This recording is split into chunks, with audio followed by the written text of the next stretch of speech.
Hello everyone, আসসালামু আলাইকুম। কি অবস্থা সবার? আশা করছি বন্ধুরা সকলে অনেক বেশি ভালো আছেন। তো আমি কিন্তু রিসেন্টলি নিয়ে নিলাম একটা লাক্সারিয়াস ল্যাপটপ, তাও আবার ইউটিউবের টাকায়। তো কোথা থেকে নিলাম, কিভাবে নিলাম, কত টাকা নিল, সেই সব কিছুই কিন্তু বিস্তারিত জানতে পারবেন আজকের এই ভিডিওতে। তো চলুন বন্ধুরা, আর কথা না বাড়িয়ে আমাদের ভিডিওটি শুরু করা যাক।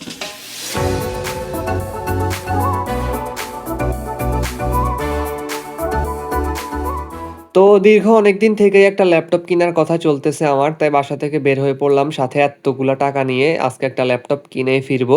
তো ফার্স্টে আমরা গিয়েছিলাম একটা শপে, একটা প্রমোশনের শ্যুট ছিল। তো মূলত আমরা বিভিন্ন ধরনের দোকান, শপ, ব্র্যান্ড বা কোম্পানি এগুলোর যে প্রমোশনাল শর্টগুলো থাকে সেগুলো নিয়ে থাকি। তো সেদিন ছিল একটা উইন্টার কালেকশনের নতুন শর্ট আমাদের। তো সেগুলো নিতে নিতেই কিন্তু আমাদের অনেক বেশি দেরি হয়ে যায় এবং বিকাল হয়ে যায়। এবং ইনডোরের পর কিন্তু আমাদের আউটডোরেও কিছু শ্যুট ছিল, যেগুলোর জন্য আমরা সেখান থেকে বের হয়ে যাই এবং দেখতে দেখতে কিন্তু বিকেলবেলা হয়ে যায়। আমরা সবাই মিলে বেশ সুন্দর একটা জায়গায় যাই। আশেপাশের পরিবেশ অনেক বেশি সুন্দর ছিল, খোলামেলা চারিদিকের পরিবেশ, যেমনটা আপনারা দেখতে পাচ্ছেন, সবুজ গাছগাছালি। ঢাকার বুকে আসলে এরকম খোলামেলা জায়গা খুব বেশি একটা পাওয়া যায় না। তো যাই হোক, সেখানে যাওয়ার পর আমরা সেখানে বেশ কিছুক্ষণ সময় কাটাই, ফটোশ্যুট করি এবং দেখতে দেখতে কিন্তু অনেক লম্বা একটা সময় আমাদের সেখানে কেটে যায় এবং ঘুরতে ঘুরতে কিন্তু প্রায় সন্ধ্যার সময় হয়ে যায় বলতে গেলে। তো যাই হোক, সেখান থেকে যত কাজ ছিল, ছবি তোলা বা ভিডিও করা, সব কিছু শেষ করে কিন্তু এবার আমরা আমাদের মূল কাজের জন্য বেরিয়ে পড়ি। একটা রিক্সা নিয়ে কিন্তু সোজা চলে যাচ্ছিলাম দুই বন্ধু মিলে এলিফ্যান্ট রোডে।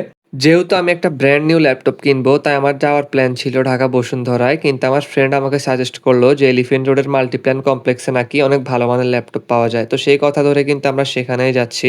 ঢাকা শহরের মধ্যে কিন্তু এইভাবে খোলামেলা রিক্সা দিয়ে ঘোরা কিন্তু আমার ফেভারিট অ্যাক্টিভিটিস গুলোর মধ্যে একটা। কিন্তু আবার প্যারা লাগে এরকম জাম পড়ে গেলে। আর ঢাকা শহরে আপনি ঘুরবেন কিন্তু জামে আটকাবেন না, সেটা তো হতেই পারে না।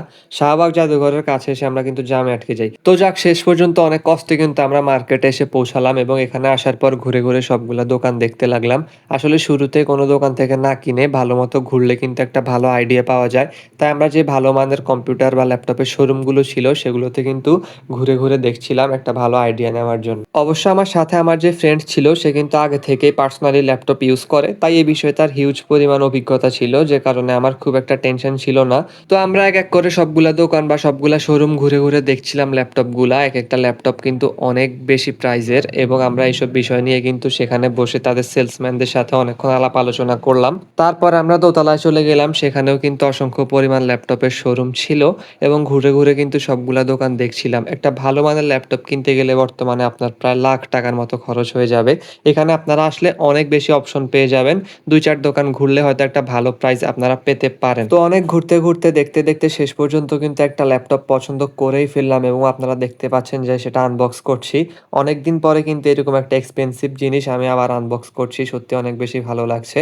তো দেখতে দেখতে কিন্তু ল্যাপটপটা বের করে ফেললাম। এটি ছিল একটি এইচপি ব্র্যান্ডের ল্যাপটপ। ল্যাপটপ সম্পর্কে বিস্তারিত যদি কোনো তথ্য জানতে চান তাহলে কমেন্ট করতে পারেন, অথবা আমি কিন্তু ভিডিও ডিসক্রিপশন বক্সেও দিয়ে দিব। তো যাক, এরপরে আমার ফ্রেন্ডকে ল্যাপটপটা দিলাম। ও একটু ল্যাপটপটা খুলে দেখছিল, কারণ যেহেতু ও আগে থেকে ইউজ করে তাই ওর একটা এক্সপিরিয়েন্স আছে। আর আমি কিন্তু এইদিকে ল্যাপটপের যে পেমেন্টটা সেটা করে দিচ্ছিলাম। এই ল্যাপটপটার প্রাইস ছিল অলমোস্ট ৮০,০০০ টাকা, অর্থাৎ প্রায় ১,০০,০০০ টাকার কাছাকাছি। আর একটা জিনিস কিনতে গেলে আসলে কতগুলো টাকা রেখে আসা লাগে, যদি আপনি আপনার প্রয়োজন মেটাতে যান তাহলে কখনোই টাকার দিকে তাকালে পারবেন না। তো যাক, টাকাগুলা গুনা শেষ করে কিন্তু আমি, দেখতেই পাচ্ছেন, টাকাটা পেমেন্ট করে দিলাম এবং ওদের দোকানের যে লোক ছিল তারা কিন্তু ল্যাপটপটা সবকিছু সেটিংস করে দিচ্ছিল বা ঠিক করে দিচ্ছিল। কারণ নতুন একটা ল্যাপটপে কিন্তু অনেকগুলো কাজ থাকে আর এগুলো কিন্তু সবকিছু সেট করে দিতে লম্বা একটা সময় লাগে। তাই আমরা দীর্ঘ প্রায় ২ ঘন্টার মতো সেই দোকানে বসেছিলাম এবং সবকিছু ঠিক করার পর আমার ফ্রেন্ড চেক করে নিচ্ছিল যে ল্যাপটপের সবকিছু ওকে আছে কিনা। দেখলো যে না, মোটামুটি সবকিছু ঠিকঠাকই আছে। তো অনেকক্ষণ ধরে সে সবকিছু চেক করে নিল। এরপর চেক করা শেষে আমরা আবার ল্যাপটপের ক্যামেরাটা চেক করে নিলাম। ল্যাপটপের সাথে কিন্তু বেশ ভালোই এইচডি কোয়ালিটির একটা ক্যামেরা দেওয়া ছিল, যেটা আপনারা দেখতে পাচ্ছেন। তো যাই হোক, এরপরে কিন্তু সবকিছু কেনাকাটা শেষ করে বের হয়ে পড়লাম এবং বাইরে এসে দেখি যে পুরো রাত হয়ে গিয়েছে।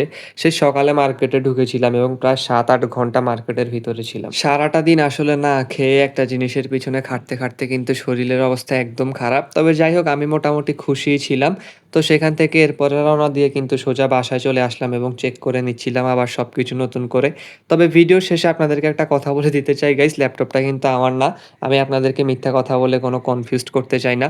ল্যাপটপটা ছিল মূলত আমার একটা ফ্রেন্ডের, যে দেশের বাইরে থাকে, এবং সেই কিন্তু আমাকে টাকা পাঠায় ল্যাপটপটা কেনার জন্য। আসলে ওর ল্যাপটপ আমার ল্যাপটপ একই কথা, আমরা সবকিছু একসাথে ইউজ করি। তো আমি আপনাদেরকে আসলে কোনো মিথ্যা বলা বা কনফিউশন এ রাখা এগুলা পছন্দ করি না। দ্যাটস ওয়াই সত্যটা বলেই দিলাম। নয়তো অনেকে আবার মনে করবে যে আমি আবার নতুন ল্যাপটপ কিনে নিয়েছি। এই মুহূর্তে সত্যি বলতে আমার কোনো ল্যাপটপের প্রয়োজন নেই। যদি কখনো প্রয়োজন পড়ে তখন সেটা কিনে নিব।